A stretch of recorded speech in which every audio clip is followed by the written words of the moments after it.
Tom. It's time for Lorehammer or Yourhammer. Wow. Da, da, da, da. Okay. I've got one for you, man. Hit me up. I will hit you up. So, Do you know the tale? Oh, well, I should explain the rules for anyone who doesn't know. In Yourhammer or Lorehammer, Tom and I tell each other two tales of Warhammer lore. what? One is 100% true, accurate Lorehammer. My God. One is nonsense made up Yourhammer. Oh. Let's see if we can trick each other or not. Okay. So, my first tale is about this boy, Sigismund. He's an Imperial Fist, obviously, as you can see. I think I might have heard of his name. I don't know anything about him at all. Okay, so You can tell me I'll anything. give you the 10-second overview of like who he is. Right. He's like a senior captain during the Horus Heresy. And after the legions get split up into chapters, he becomes the first chapter master of the Black Templars because they're an Imperial Fist Right. successor. Yeah. And because he was like such a good duelist, he was like one of the best duel men in the whole Imperium, Duel, man. that he is where the tradition of the Black Templars having the Emperor's Champion comes from. Okay. So is that all true? That's all true. Okay. That's just giving you the brief overview of who Sigismund is. So the story is that Sigismund was the best duelist. And he would, before the heresy started, he would regularly seek out champions of other legions and duel them to see, who's the best. And they'd be these big grand events where, the Blood Angels and the Empress and the Imperial Fists both happen to be doing a war on the same planet. So after the war's done, they'll both send their best warriors to have, duel to first blood, and the winners get to be the best boys. Okay. Bragging rights forever. So Sigismund, he spent all his time focusing on it. He ignored all his other duties and all his other aspects of war and just went, I'm going to be the king of the duel, right? And he defeated everyone in his legion, never lost a bout, became the legion champion. He would defeat every other champion from every other legion they ever came into contact with. Got a reputation across the galaxy as the best duel man. But after every duel, he started to get frustrated that, man, I just never lose. I'm too good. This is too easy.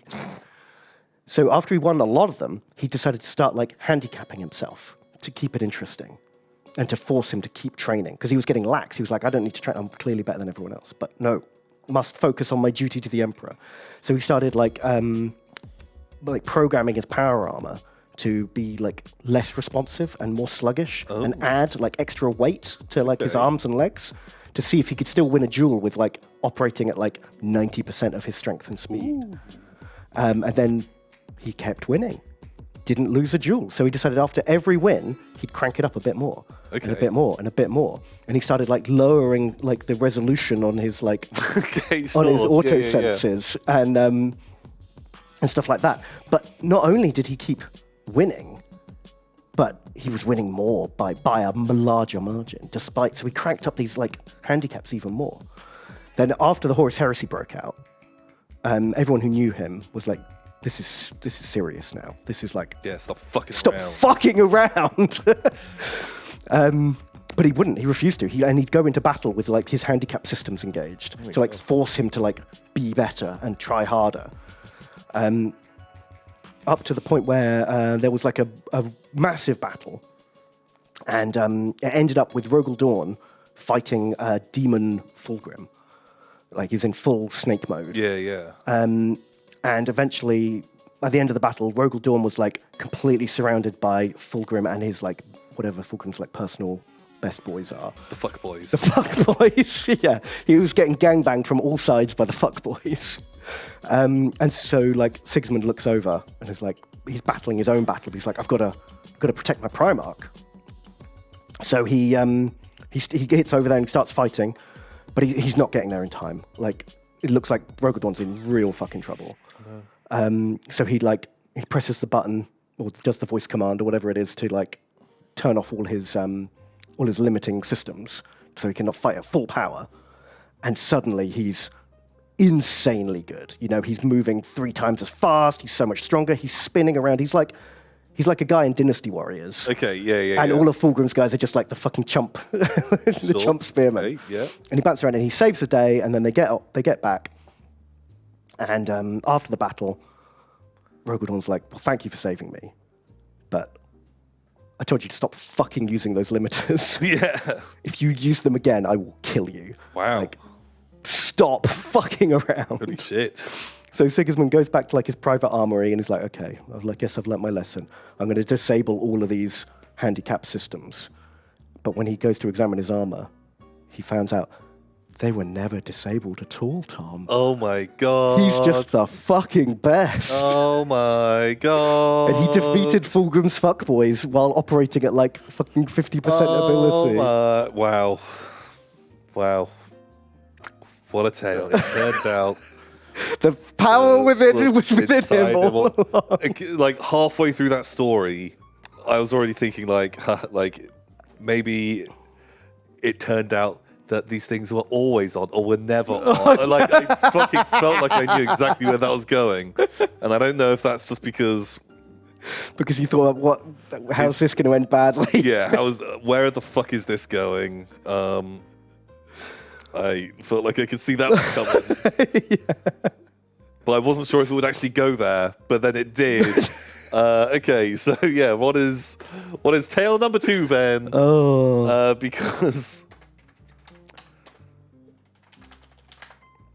Let me tell you a tale of Karl Franz. Karl Franz. He's our favourite boy. Well, let's say Emperor of Man. he makes it into my top 100 Warhammer characters. Ooh. Yeah, he's okay. So Karl Franz, as you may already know, he's the Emperor of the Empire in classic fantasy. Yeah. What's this picture? It's called Norkhead. Sure. But he wasn't always the Emperor, Tom. Have you ever heard the tale of how he got elected as Emperor? I don't think so. So, if you don't know, the way it works is when the Emperor dies, all the other elect accounts, hence their names, vote on who's going to be the next Emperor for life. Yeah. So, the previous Emperor died, and Karl Franz was like, I got this. I'm pretty good. I can be Emperor. So he sends out all his letters, and he summons the elect accounts, and they have a chat, and he realizes he's probably got about half the votes. But you need more than that. You need like 2/3 or whatever it is. And it turns out roughly half of the other elect accounts want to vote for our good friend, Boris Todbringer. Ooh. Because he's quite the boy. Quite the dashing gentleman. So Karl Franz begins his grand tour of the Empire, where he visits all the like on the fence elect accounts to try and like chat them up, kiss their babies, and Yeah. Go on. He's on the bus. He's on the bus. The bus plastered in lies. Yeah. And it pulls up. It plays "We Are the Champions." And he comes out really awkwardly with all of his like just goons with him. Sure. Yeah. So he gets his best mate, who's like his father's like closest advisor, who's like the elect account of Ostland or Ostermark or something, I can't remember. The two of them decide to team up, and they think between them, they've got the charm and the know-how and the political savvy to make all the promises, do all the favors, and unite the Empire. Mm-hmm. So he starts his like party tour, and every couple of days they get like fucking ambushed by like orcs or like cultists or whatever. People don't want Karl to be emperor because he's strong and he'll make empire strong. And he visits all these different guys, and he makes the deals, and he kisses the babies, and he thinks he's got enough support. So he goes back to the palace, and all the elect accounts turn up for the big debate and the big the votathon, and then the Grand Theogonist will like crown the winner. Mm-hmm. And Karl doesn't know about this, but Toddy's there, and he's talking to his allies, and Toddy's seen what's happened, and he can see the tide turning, and he can see that Karl might just swing it, but either way, it's going to be real close. And Toddy doesn't want a fractured empire. He wants the empire to be strong. So he decides Toddy's going to be the bigger man here. And he talks to all of his supporters, and he says, look, we gave it our best shot, but it's more important that the empire is united than it is for me to be emperor. So I want you all to vote for Karl. And then the secret ballot happens, like voting for the Pope. The smoke comes out of the chimney or however the fuck they do it. Sure. And it turns out everyone votes for Karl except one guy, which is Karl's best mate and closest advisor. So the Grand Theogonist, he crowns the emperor, he hands him the magic hammer and kneels before him. And Karl's first decree, stood at the throne, is, yo, you, best mate, over here. Everyone's like, okay. He walks up, and before he can even say a word, blam! The big hammer on the head. Holy just fucking shit. explodes his head with the super hammer. The whole room is like fucking shocked. Toddy's immediately like, not on, sir! Yeah. You can't just murder your rivals because you disagree with them. Yeah. We are not savages, I say. And like everyone else goes deadly quiet. It's super fucking awkward. That is awkward. Yeah, Toddy like grabs the hilt of his rune fang and glowers. Karl Franz like just gives him a death stare as if to say, I'm fucking emperor. What? Like, don't you question me? This is my decree. Yeah. And like the whole rest of the room like holds its breath. They don't know what's about to happen here. Like, is this the start of a civil war? And then while that's happening, suddenly an ear-splitting shriek comes out. The fucking mushed guy starts warping and twisting into like a chaos spawn beast. Oh, and then eventually, oh, no. Not a chaos spawn. yeah, and it turns out this guy, pretending to be his best mate, it was like a fucking Zinch replicant. Ooh. And it was the reason they'd got ambushed was because of this guy, like sneaking off and telling people to ambush him. He was trying to get Toddy elected because he thought, you know, Karl was going to beat chaos, so we don't want Karl in charge. Yeah. And so the Grand Theogonist is just like, oh, it was a spawn of chaos. And Karl is just like, yes. I knew that. I knew that all along. Shit. And so Karl just has to pretend. He's just like, yep, I know chaos when I see it. Don't you worry. I'm the man in charge. Everyone buys it. And it's like, oh, well, good job, Karl. Good job. But he had no fucking idea. Yeah. Wow. Well, I'll say I genuinely really like that story. That's really cool. That's a fun bit of lore. If you wrote that yourself, that's fun. That's a fun idea. I did not know that. I didn't know how Karl got elected. I kind of can see that stuff happening. When you added in the guy turned out to be a chaos spawn. Because I feel like even if you are the emperor on fucking election day, you kill an elect account. The only one that didn't vote for you. Yeah, like that is civil war. Like I was like, I don't know, I'm not buying this because you know, although the empire is like a fucked up place, no one else would stand for it. Like that is too far. That's you can't too far. just do that. You can't just rule with an iron fist. Kind of in the throne room. They'll instantly, you know, they're all bickering enough anyway. That is a lot of fuel for the fire. If it turns out they're a spawn, boo, cement, yes, I'm amazing. And everyone's like, bravo, you're amazing. Let's all go on the tour bus. Yeah, so I like that story. And the other one, I don't like Ben. You don't like it? You don't like that the power was within him all along? Yeah, you see, the other one I feel like a lot of that stuff is true. I'm sure the guy, there was a story of him turning the fucking dial, okay, 10%, like, you know, I'll change it to 90% power, so, I'm a little bit slower. I feel like that bit is true, then you added in the silliness. I feel like you added in the extra stuff. And that Benism at the end. But maybe you're just really good at finding those in the lore now. Because you know it's a fucking... It's a trigger. It's an absolute trigger for me.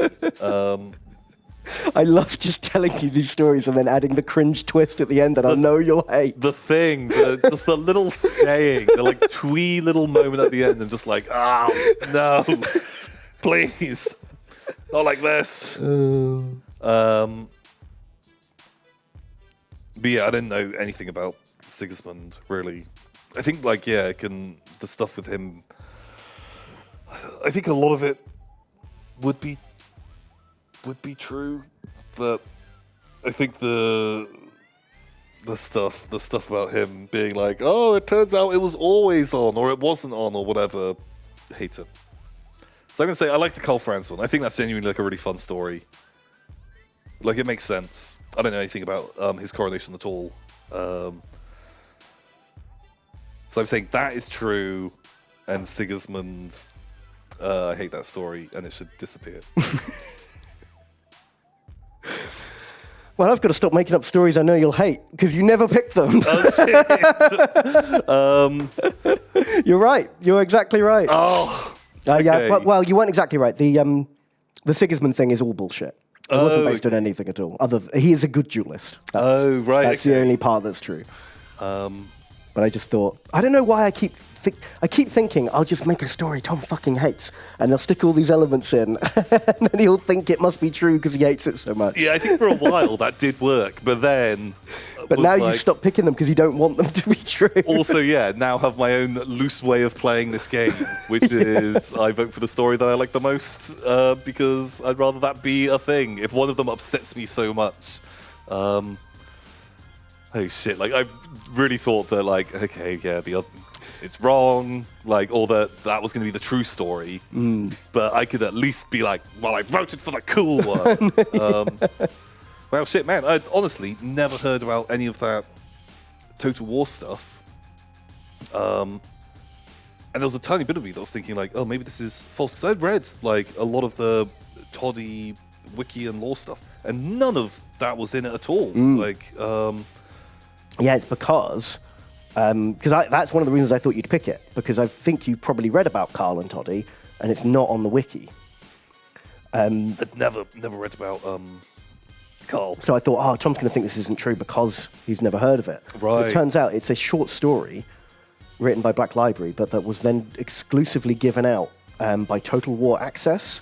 So you have to, like, log into the Total War website, and one of the free gifts you get for logging in there is you get this, like, ebook. Oh, fuck. Of how Karl got elected emperor. So I was like, oh, Tom's never going to have heard of this. It's so niche. Wow. Well, yeah, I hadn't heard of it. That is niche. But I still worked it out. If I hadn't said the power was within him all along. Yeah, that line was like, but then that's a real, like, fucking spin of the wheel, because, you know, sometimes it does work and makes me hate it so much. Other times, Yeah, it's a tricky one. Yeah. Oh, well done, sir. Well done. Okay, well, that feels good, man. And I love the idea that Karl is just lying, just like got out of that by the skin of his teeth, you know. Okay, right. So, to be honest, this is kind of like a broader topic. So one image doesn't fully That's all right. fully sum it up, but I feel like this can be this probably, like, sets you in the right mood. So you know that the Imperials, they love a good chant, a sermon, a preaching for any reason they can. But the AdMech will use this. The Adeptus Sororitas will have it. The Space Marines, you know, the Sisters of Battle, they'll be like, you know, do the chant with fucking bolt gun fire. All of our bolt guns fire better. You know, your Magos, when he's repairing a tank, he'll... Yeah, they have a canticle of, like, engine ignition. The machine spirit. But did you know that if you're on a secret mission, that there's a litany of stealth Right. that you chant in order to not be detected. Not be detected by your foes. Incredible. You have to bellow it at full volume. Litany of stealth. Litany of stealth. Sounds like a dumb thing that could probably be true. Yeah, that's number one. Mine are a lot shorter than yours. Yeah, sorry, mine were both quite long-winded this week. That's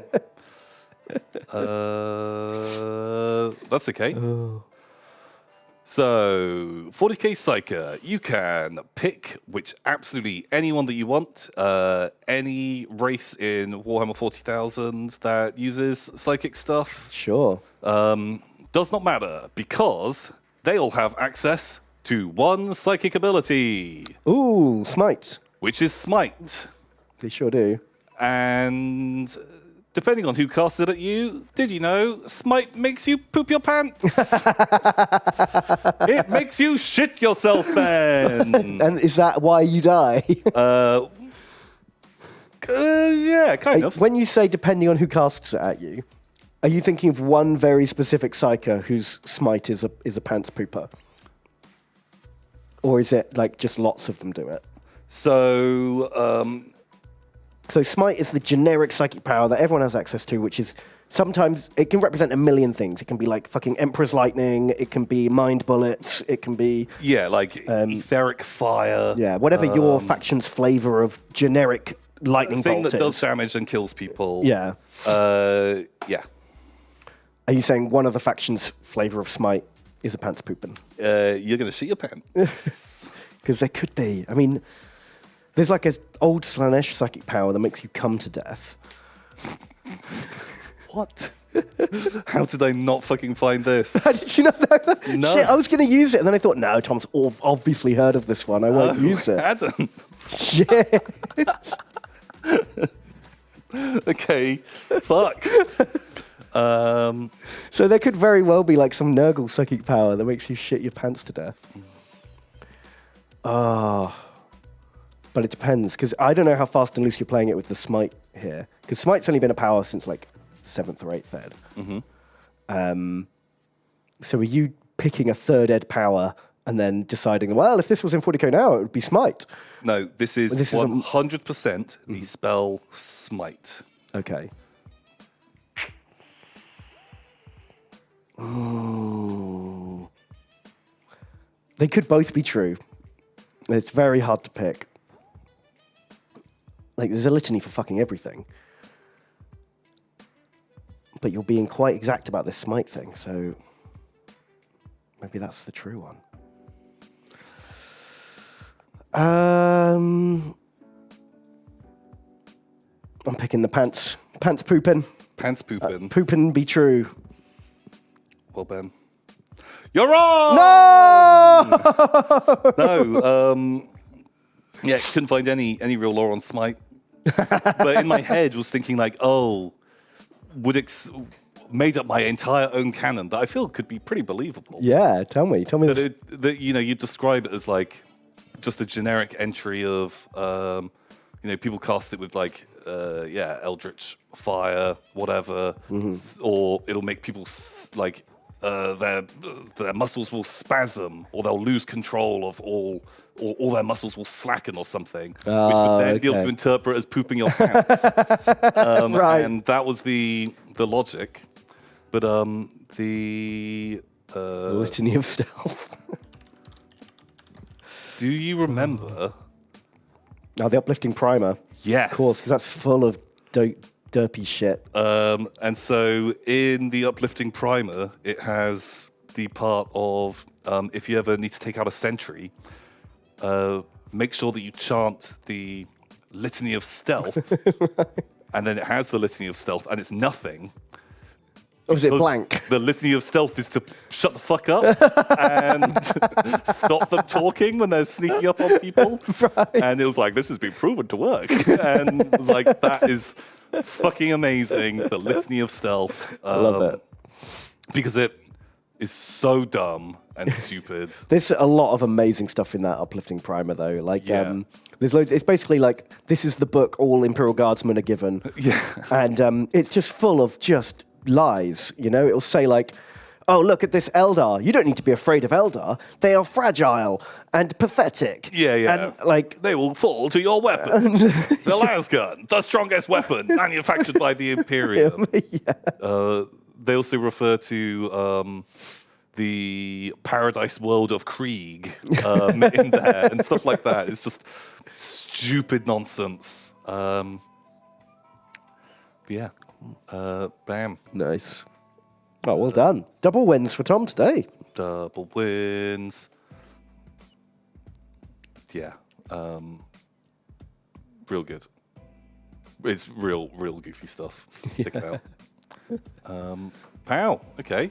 Well, that's pretty good. Oh man, I've got like something in my eye. Something in your eye. My eye hurt. There you go. Oh, well, good job, man. Like I said,